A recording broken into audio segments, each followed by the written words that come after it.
আসসালামু আলাইকুম সবাইকে। আশা করি আপনারা সবাই ভালো আছেন। আল্লাহর রহমতে আমিও ভালো আছি এবং আপনাকে স্বাগতম জানাচ্ছি নতুন আরও একটি ভিডিওতে। আমরা জানি যে গত 18 জুলাই থেকে কিন্তু ফ্রি ফেসবুক বন্ধ করে দেওয়া হয়েছে, অর্থাৎ বিটিআরসির নির্দেশনা অনুযায়ী।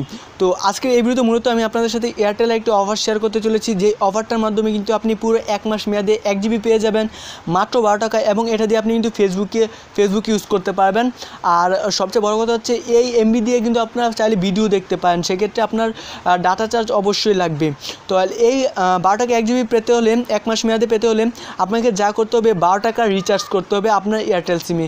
আপনি যদি এয়ারটেল সিমে 12 টাকা রিচার্জ করেন তাহলে কিন্তু সাথে সাথে এটা ফেসবুক এমবি হয়ে যাবে, অর্থাৎ আপনি পুরো মাস নিশ্চিন্তে কিন্তু চালাতে পারবেন এই সোশ্যাল প্যাক দিয়ে। আপনার জাস্ট 12 টাকা রিচার্জ করুন তাহলে কিন্তু হয়ে যাবে। আশা করি আপনারা আমার কথাটা ক্লিয়ারলি বুঝতে পেরেছেন। যদি কোনো কিছু বুঝতে সমস্যা হয় তাহলে অবশ্যই কমেন্ট সেকশনে জানাবেন, আমি অবশ্যই আপনাদের রিপ্লাই দেওয়ার চেষ্টা করব। তো গাইজ, এই ছিল আজকে ভিডিওটি ভালো লাগলে অবশ্যই একটা লাইক করবেন, কমেন্টে জানাতে পারেন আপনার মতামত, আর অবশ্যই চ্যানেলটি সাবস্ক্রাইব করবেন। ধন্যবাদ এতক্ষণ এনএনটেকের সাথে থাকার জন্য। আল্লাহ হাফেজ।